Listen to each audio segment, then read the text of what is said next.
Hello friends, welcome back to TV recipes. ఈరోజు మన ఛానల్లో చాలా టేస్టీగా ఈజీగా ప్రిపేర్ చేయగలిగే ఆనియన్ పరాటా రెసిపీ చూపిస్తాను.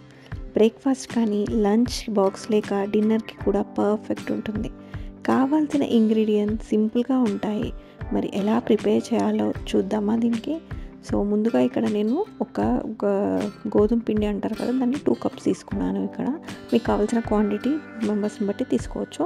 సాల్ట్ ఒక 1/2 టీ స్పూన్, దీంట్లో కొంచెం కర్డ్ అనేది కూడా యాడ్ చేయండి. అప్పుడు మనకి పరాటాస్ అనేది చాలా సాఫ్ట్గా చాలా బాగా వస్తాయి. కొంచెం కొంచెం వాటర్ వేస్తూ మీడియం సాఫ్ట్ డౌ లాగా మనం చపాతీ డౌ ఎలా ప్రిపేర్ చేసుకుంటామో అలాగే దీన్నంతా కూడా మంచిగా మిక్స్ చేసేసుకొని లాస్ట్లో కొంచెం ఆయిల్ వేసేసుకొని ఒక 10 to 15 మినిట్స్ వరకు మనము దీన్ని మంచిగా ఇలా కలిపేసిన తర్వాత పక్కన పెట్టేసేయాలన్నమాట.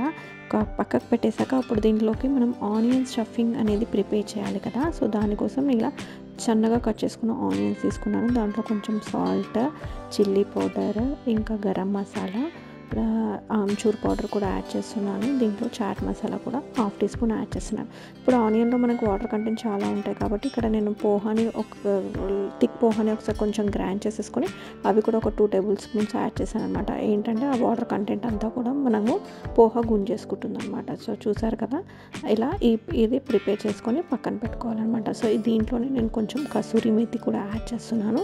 మీరు కావాలంటే ఇక్కడ కొంచెం కొత్తిమీర కూడా యాడ్ చేసేసుకోవచ్చు, జింజర్ గార్లిక్ పేస్ట్ కూడా యాడ్ చేసేసుకోవచ్చు. కానీ ఆనియన్ తోటి జింజర్ గార్లిక్ పేస్ట్ డామినేట్ అవుతుంది. ఒక్కసారి ఇలా ట్రై చేయండి, జింజర్ గార్లిక్ వేసుకోకుండా చాలా చాలా టేస్టీగా ఉంటుంది.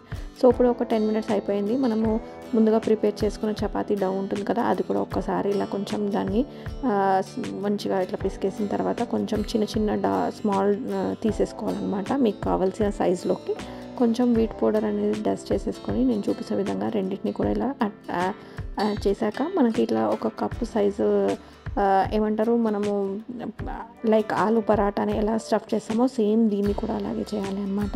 ఇప్పుడు మనం ప్రిపేర్ చేసుకున్న ఆనియన్ స్టఫింగ్ ఉంటుంది కదా, దాంట్లో ఒక వేసేసి మొత్తం కూడా క్లోజ్ చేయాలన్నమాట. ఆనియన్ స్టఫింగ్ని లోపల వేసుకుంటూ ఒక ఫింగర్ తోటి ఇంకో ఫింగర్ తోటి దీన్ని మనం ఇలా క్లోజ్ చేసేసుకోవాలి. క్లోజ్ చేసేసుకొని టైట్గా సీల్ చేసేసుకుంటే సరిపోతుంది. చాలా ఈజీ ప్రిపరేషన్ ప్రాసెస్ అంతా కూడా చాలా ఈజీ. ఎలాంటి మనం స్టఫింగ్ని ఎలాంటి కుక్ చేయాల్సిన అవసరం లేదు, డైరెక్ట్ రా తీసేసుకోవచ్చు అనమాట. సో ఇలా చేసేసుకొని 2 సైడ్స్ కొంచెం పిండి అనేది ఏమంటారు పెట్టేసేసుకొని దీన్ని చపాతీ పిండిలాగా రోల్ చేసేసుకోవడమే. నేను ఇక్కడ కొంచెము కొత్తిమీర యాడ్ చేస్తున్నాను అనమాట. ఇలా కొత్తిమీర యాడ్ చేయొచ్చు, లేకుంటే కలోంజీ సీడ్స్ అంటారు కదా, అవి కూడా యాడ్ చేయండి. మంచిగా అనిపిస్తుంది అనమాట, కనిపించడానికి కూడా, చూడడానికి కూడా, తినడానికి కూడా బాగుంటుంది. సో ఇప్పుడు ఇక్కడ రోల్ చేసేసుకోవాలి. ఇక్కడ నేను చూపిస్తున్న విధంగా మీకు ఎలాంటి పరాటాస్ అనేది ఇష్టం అనేది నాకు కామెంట్ సెక్షన్లో కామెంట్ చేసేయండి. మాకైతే అన్ని పరాటాస్ ట్రై చేస్తూ ఉంటాను.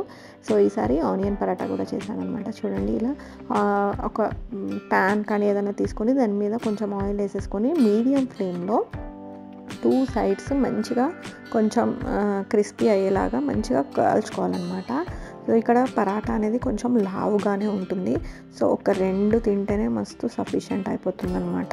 సో 2 సైడ్స్ కొంచెం మీడియం టు లో ఫ్లేమ్లోనే కాల్చేసుకుంటే లోపల వరకు మంచిగా కాలిపోతుంది అనమాట. సో చూపిస్తారు కదా, అంతా మొత్తం ఈవెన్గా కాలాలన్నమాట 2 సైడ్స్. సో మీ అందరికీ ఈ రెసిపీ నచ్చినట్టయితే తప్పకుండా లైక్ చేయండి, ఫ్రెండ్స్ అండ్ ఫ్యామిలీస్ తోటి షేర్ చేయండి. మరి ఇంకా ఎంత టేస్టీ రెసిపీస్ కోసం డీవీ రెసిపీస్ ఛానల్కి సబ్స్క్రైబ్ చేయండి. మర్చిపోకుండా సబ్స్క్రైబ్ చేస్తారని ఆశిస్తున్నాను. అంతే, నెక్స్ట్ రెసిపీస్లో మళ్ళీ కలుస్తాను. అప్పటి వరకు బాయ్ బాయ్.